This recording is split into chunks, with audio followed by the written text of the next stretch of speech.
Assalamu alaikum class 5. I hope that you all are fine. In this week a new chapter is going to start, that is Robinson Crusoe. Robinson Crusoe is a very interesting story और उसके main character का जो नाम है story का main character Robinson Crusoe ही है। Story यहाँ से शुरू होती है कि रॉबिन्सन अपने क्रू के साथ एक बहरी सफ़र पर जाता है। जब वो अपना सफ़र शुरू करते हैं तो मौसम जो है वो बहुत अच्छा खुशगवार होता है, लेकिन कुछ ही दिनों के बाद मौसम बहुत ख़तरनाक सा हो जाता है। वहाँ पर एक बहुत तेज़ सी आंधी चलती है, हर तरफ काले बादल छा जाते हैं, अंधेरा हो जाता है और एक तूफ़ान समुद्र को अपनी लपेट में ले लेता है। उस समुद्री तूफ़ान के साथ साथ एक और जो उनको प्रॉब्लम का सामना करना पड़ता है वो ये कि एक दो दिन के बाद उनकी शिप जो है वो लीक होना शुरू हो जाती है और समुद्र की जो बड़ी बड़ी लहरें होती हैं, तूफ़ानी लहरें, उस कश्ती को उनकी शिप को अपनी लपेट में ले लेती हैं और वो शिप जो है उसमें तमाम क्रू के मेंबर जो हैं वो पानी में डूब जाते हैं। उस क्रू में से चंद एक लोग जो हैं वो एक छोटी सी बोट पर चढ़ के अपने आप को बचाने की कोशिश करते हैं, लेकिन समुद्र की एक बहुत बड़ी वेव लाइक अ माउंटेन, इतनी बड़ी वेव उस बोट को भी अपनी लपेट में ले लेती है और वो सब के सब दोबारा से पानी में डूब जाते हैं। रॉबिन्सन बताता है कि वो एक गुड स्विमर था, उसको तैरना अच्छे से आता था, तो वो उसने कोशिश जारी रखी। अपनी कोशिश के बार बार कोशिश करते रहने की वजह से वो एक सी शोर पर पहुंच गया। समुद्र में उसको एक सी शोर नज़र आ रहा था। वो हर दफ़ा कोशिश करता वहाँ पर तैर कर जाने की, लेकिन जैसे ही वो करीब पहुँचने लगता तो पानी की एक बड़ी सी लहर आती और वापस उसको समुद्र में ले जाती। लेकिन उसने अपनी हिम्मत नहीं हारी। वो अपनी कोशिश के बाद सी शोर पर पहुँचने में कामयाब हो गया। जैसे ही वो पहुंचता है तो वो अपने आप को ज़मीन पर गिरा लेता है। रात बहुत अंधेरी होती है, कोई भी स्टार आसमान पर मौजूद नहीं होता, तूफ़ानी रात होती है। वो जैसे ही समुद्र पर सी शोर पर पहुंचता है तो वो क्रॉल करते करते अपने आप को समुद्र से दूर ले जाता है, जितना दूर जा सकता है अपने आप को समुद्र से दूर ले जाता है और झाड़ियों में, दरख्तों में अपने आप को ले जाता है और वो दरख्त में मौजूद दो शाखों पर अपने आप को कंफर्टेबल करता है और वहीं पर वो सो जाता है। रात वहीं पर सोकर गुजारता है। अगली सुबह जब वो उठता है तो वो देखता है उसको दूर से पानी में, समुद्र में अपनी शिप नज़र आ रही होती है। वो दरख्त से नीचे उतरता है, एक स्ट्रीम से फ्रेश वाटर पीता है और दोबारा से वहाँ पर गिरकर सो जाता है, क्योंकि वो बहुत दगोदो करके वहाँ पर पहुँचा होता है, बड़ी मेहनत से पहुँचा होता है, तो वो भी बहुत थका हुआ होता है, उसमें कुछ भी करने की हिम्मत मौजूद नहीं होती। जब वो उठता है तो उसको अपनी शिप समुद्र के अंदर डूबती हुई दिखाई दे रही होती है, तो वो इरादा करता है कि वो इस शिप पर जाएगा और जो भी काम की चीज़ें होंगी वो उस शिप से लेकर आएगा ताकि सी शोर पर उसको ज़िंदगी गुजारने के लिए उसकी मदद कर सकें। वो तैरते तैरते समुद्र तक पहुंचता है। वहाँ से उसको बहुत सारी काम की चीज़ें मिलती हैं, लाइक एग्स, फूड वगैरह काफ़ी उसको मिलता है, सीमेंट बॉक्सेस मिलते हैं, ब्रेड, राइस, चीज़ और काफ़ी सारे टूल्स, रोप एक्सेट्रा। उसको काफ़ी सारी चीज़ें ऐसी मिलती हैं जो उसको शोर पर मदद कर सकें। जब भी कोई बहरी सफ़र पर जाता है कोई क्रू, तो वो अपने साथ बहुत सारी चीज़ें लेकर जाते हैं, खाने पीने का सामान लेकर जाते हैं, ताकि जितने दिन वो समुद्र में गुजारे उनके पास काफ़ी चीज़ें खाने पीने के लिए भी और दीगर चीज़ें भी मौजूद हों। अगली सुबह जब वो उठता है तो वो अपनी एक छोटी सी हिल पर जाता है, एक छोटी सी पहाड़ी पर चढ़ता है। तो वहाँ से वो देखता है, उसको वहाँ से फिर पता चलता है कि वो एक आइलैंड पे मौजूद है, एक जजीरे पे मौजूद है। वो ये ख्याल करता है कि वो एक कैदी है जहाँ पर उसका कोई दोस्त नहीं है दुनिया में, वो दुनिया में बिल्कुल अकेला है। वहाँ पर उस आइलैंड में कोई भी लिविंग थिंग मौजूद नहीं है सिवाय वाइल्ड बीस्ट, जंगली जानवरों के, जंगली दरिंदों के अलावा वहाँ पर उसका कोई इंसानी दोस्त, कोई भी साथी मौजूद नहीं है।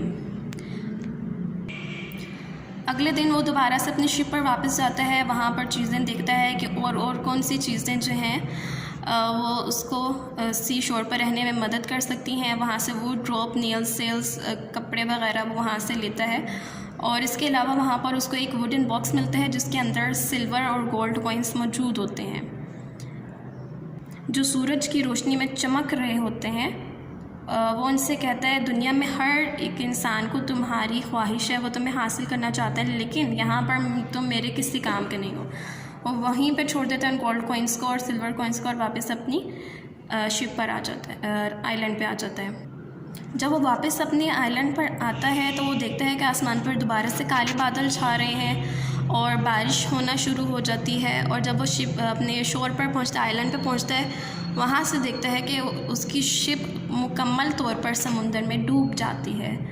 एक बड़ी सी लहर आती है जो कि उस शिप को अपनी लपेट में ले लेती है और वो शिप पानी के अंदर, समुद्र के अंदर डूब जाती है।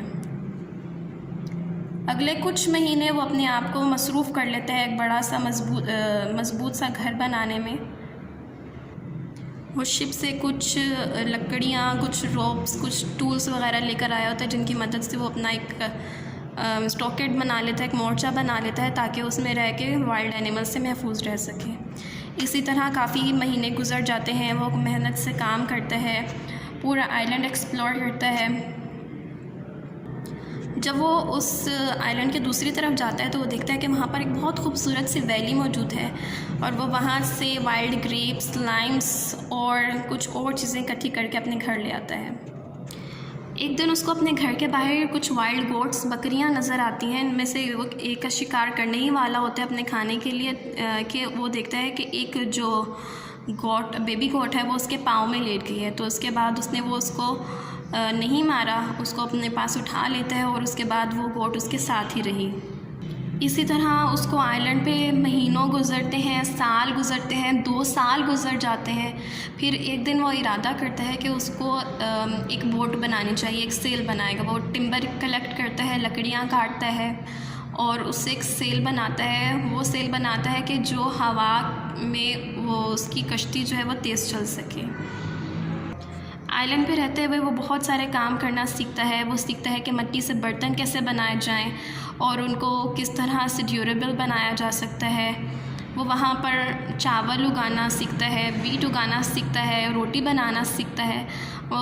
रॉबिन्सन कहता है कि आइलैंड पे मेरी ज़िंदगी एक खुशगवार ज़िंदगी थी। मेरे पास रहने को घर था, अच्छा खाना था, करने को काम था। तो वहाँ पर उसकी ज़िंदगी एक खुशगवार तरीन ज़िंदगी थी। वहाँ पर वो एक हंसी खुशी ज़िंदगी गुजारा था। लेकिन एक दिन जब वो सी शोर पर चल रहा होता है, अपने घर वालों के बारे में, अपने घर के बारे में सोच रहा होता है, तो एकदम से उसको ज़मीन पर एक फुटप्रिंट्स नज़र आते हैं, पैरों के निशान नज़र आते हैं। और वो फुटप्रिंट्स उसके नहीं होते, वो फुटप्रिंट्स रॉबिन्सन के नहीं होते, मगर किसी और इंसान के होते हैं। यानी कि ये इस बात की निशानी है कि उस आइलैंड पे अब कोई और इंसान भी मौजूद है। अब रॉबिन्सन वहाँ अकेला नहीं रहा। तो यहाँ पर ये स्टोरी एंड होती है। आई होप आपको भी ये स्टोरी बहुत इंटरेस्टिंग लगी होगी। और अब हम मूव करते हैं इसकी एक्सरसाइज की तरफ। सबसे पहले हम वर्ड्स मीनिंग देखेंगे। फर्स्ट वर्ड इज़ एम्यूनिशन, असलहा। कोर्स, रास्ता। जिगैंटिक, बहुत बड़ा। हरिकेन, तूफ़ान। मैस्ट, लकड़ी का शहतीर। ओवरबोर्ड, पानी में गिर गया। रिजॉल्व, तय करना।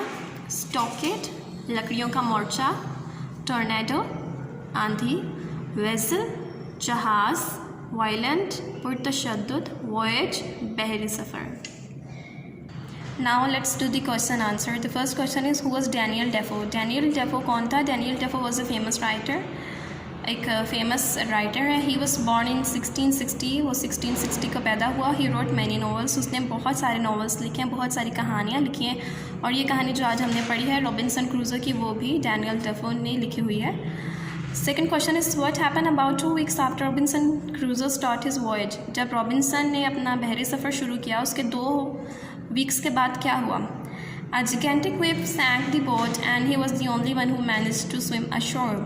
एक बहुत बड़ी सारी वेव ने बोट को अपनी लपेट में ले लिया और वो सिर्फ एक वाहिद बंदा बचा था जो कि तैर कर शोर तक पहुंचने में कामयाब हो सका, साहिल समुंदर तक पहुंचने में कामयाब हो सका। Third one is, what did Robinson Crusoe take from this ship? Robinson ने शिप से क्या कुछ इकट्ठा किया, क्या कुछ लिया? In your opinion which items would have proved most useful? और आपके ख्याल में कौन सी ऐसी चीज़ें हैं जो ज़्यादा फ़ायदेमंद साबित हो सके रॉबिन्सन के लिए? तो सबसे पहले हम बताते हैं कि उसने क्या क्या इकट्ठा किया था। He took bread, rice, cheese, tools, wood, rope, sugar and flour. ये सब चीज़ें यहाँ से उसने शिप से ली थी। I think wood, rope and tools were most useful. Wood, लकड़ी और रस्सी और टूल्स वगैरह उसके लिए ज़्यादा फ़ायदेमंद साबित हुए क्योंकि उनकी बदौलत उसने अपना वहाँ पर मजबूत घर बनाया और जिसकी वजह से वो वाइल्ड एनिमल से महफूज रहा। हाउ डिड रॉबिन्सन क्रूजो discover he lived on an island? Robinson को ये कैसे पता चला कि वो एक आइलैंड पे रह रहा है? Robinson discovered it when he walked up a little hill and look around. Robinson को अंदाज़ा हुआ जब वो एक छोटी सी पहाड़ी पर चढ़ा और उसने अपने इर्द गिर्द देखा तो उसको पता चला कि मेरे इर्द गिर्द सब समुंदर है, एक छोटा सा जजीरा है जिसके ऊपर वो मौजूद है। नेक्स्ट क्वेश्चन है, what are some of the task Robinson did on the island? कुछ काम बताने हैं जो कि रॉबिन्सन ने आइलैंड पर किए। ही बिल्ट अ हाउस, उसने अपना घर बनाया। Made a boat, learn to make pots, उसने बर्तन बनाने सीखे। And how to grow corn, rice and wheat, और ये सीखा कि वो राइस, कॉर्न और वीट कैसे उगा सकता है। Next question is what are some of the things he found on the island? Island पर उसको कौन सी चीज़ें मिली थी? He found wild grapes, limes, wild animals, goat, water and clay. क्या क्या चीज़ें थी? Grapes, limes, wild animals, goat, water and clay. Next question है रेफर टू टेक्स्ट के बारे में। हमारे पास जो स्टेटमेंट है वो I lay down and slept again, लेट गया और दोबारा से सो गया। The sun was very high in the sky when I woke up, जब वो जागा तो आसमान पर सूरज जो है वो चमक रहा था। What where, question number 1 is where and when had Robinson Crusoe slept before? पहले रॉबिन्सन कहाँ पर सोया था? He slept between the 2 branches of the tree, दरख्त की 2 शाखों के दरमियान वो सो गया था। और कब? The night before after he had been shipwrecked, जब उसकी कश्ती टूट गई थी उस रात वो फिर दरख्त की ब्रांचेस के दरमियान सोया था। क्वेश्चन नंबर 2 यहाँ पर स्टूडेंट सेम लिखा हुआ है तो आप उसकी करेक्शन करेंगे, इसको काट के आप क्वेश्चन नंबर 2 लिखेंगे। Where was he sleep now, अब वो कहाँ सो रहा है? Where was he sleep now, वो कहाँ सो रहा था? ये क्वेश्चन आप उसको काट के क्वेश्चन ये लिखेंगे।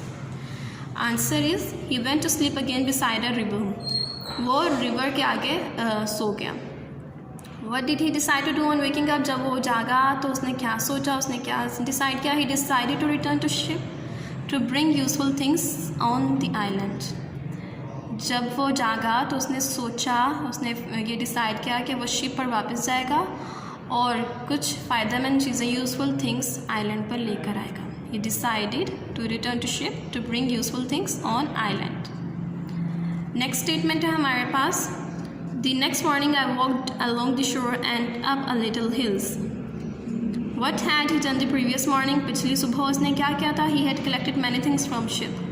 उसने शिप से बहुत सारी चीज़ें कलेक्ट की थी। What important fact did Crusoe discover when he got to the top of the hill? जब वो एक छोटी सी पहाड़ी पर चढ़ा तो उसने क्या इम्पोर्टेंट बात डिस्कवर की थी? He discovered that he was on the island alone. उसको ये पता चला, उसने ये डिस्कवर किया कि वो एक आइलैंड पे मौजूद है और वो तन्हा है, वो बिल्कुल अकेला है उस आइलैंड पे। What did he feel when he found out this fact? जब उसको ये बात पता चली तो उसको कैसा फील हुआ कि वो अकेला है? He felt lonely, उसको बहुत तन्हाई महसूस हुई, उसने अपने आप को बहुत तन्हा महसूस किया। एंड लाइक अ प्रिजनर, और उसने सोचा कि वो एक कैदी की तरह है जो कि बिल्कुल अकेला है, कैद में है, उसके साथ उसका कोई साथी, कोई दोस्त मौजूद नहीं है। नेक्स्ट क्वेश्चन है, complete the following in your own words. हमें आधे सेंटेंसेस दिए गए हैं, हमने उन सेंटेंसेस को अपनी ही वर्डिंग में कंप्लीट करना है। Every day I brought some fruits, one day I set out to explore the forest, I collected a quantity of apples from the garden, I picked up the book from the table, I grew a number of crops because the ground was so fertile. Suddenly, I saw the ship sinking in the sea.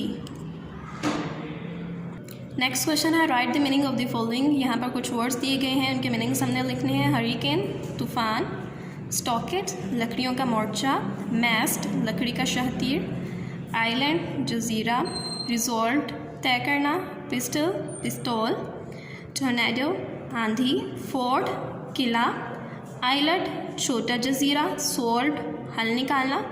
यहाँ पर word को आप correct करेंगे, that is POL, pole, pole mean खंबा, rifle, बंदूक की नाली। Students, next question is complete the following. यहाँ पर हमारे पास कुछ एडवर्ब्स मौजूद हैं। एडवर्ब्स, डिग्रीज ऑफ एडवर्ब्स हम कंप्लीट करेंगे। जिस वर्ड के आगे एलवाई आता है वो एडवर्ब होता है, तो यहाँ पर हम डिग्रीज ऑफ एडवर्ब को कंप्लीट करेंगे। जब दो चीज़ों के दरमियान हम कंपैरिजन करते हैं तो उनके सेकंड डिग्री है, उसके साथ हम मोर लगाते हैं। जब एक चीज़ का कंपैरिजन ज़्यादा चीज़ों के साथ हो तो उसके साथ हम मोस्ट लगाते हैं। Fortunately, more fortunately and most fortunately. Second में हम मोर लगाएंगे और थर्ड में हम मोस्ट लगाते हैं. Hastily, more hastily and most hastily. Pleasantly, more pleasantly and most pleasantly. Complete the following. अब यहाँ पर हमारे पास कुछ एडजेक्टिव्स मौजूद हैं. यहाँ पर हम इनको कंप्लीट करेंगे. Hard, harder, hardest. जब दो चीज़ों के दरमियान हमने कंपैरिजन करना है, एक चीज़ दूसरी चीज़ से ज़्यादा मुश्किल है, तो हम ER लगाएंगे यहाँ पर. ER सेकंड में हम ER लगाएंगे. अब एक चीज़ तमाम चीज़ों से ज़्यादा हार्ड है तो हम EST लगाएंगे, हार्डेस्ट. ठीक है, हार्ड, हार्डर, हार्डेस्ट. हाई, ऊंचा. सेकंड उसकी बनेगी डिग्री हायर, उससे भी ऊंचा. And third one is highest, सबसे ऊंचा. सिमिलरली अर्ली, जब उसकी सेकंड फॉर्म बनाएंगे अर्लियर. ई लगाने से पहले जिसी तरह हम सिंगुलर प्लूरल में भी करते हैं, तो हम वाई को हम किस में चेंज कर देते हैं, आई में. उसके बाद ER लगाएंगे, earlier. And third one is earliest. Late, later and latest. Now complete the sentences using adverbs. Adverbs क्या होते हैं? जिनके लास्ट में ly आता है और वो किसी चीज़ की खुसूसियत बयान करते हैं. नाउन की, ही ड्रोव फास्टली. वर्ब की, he drove fastly. She made a cake quickly. He speaks English fluently. He speaks English fluently. They regularly come to see us at the weekend. We rarely see them during the week. अच्छे से देख लीजिए इसको. I hope that all of you understood this lesson well. Fill your notes in neat and clean writing and learn them by heart, and do check me on Monday. Till then, take care. Allah Hafiz.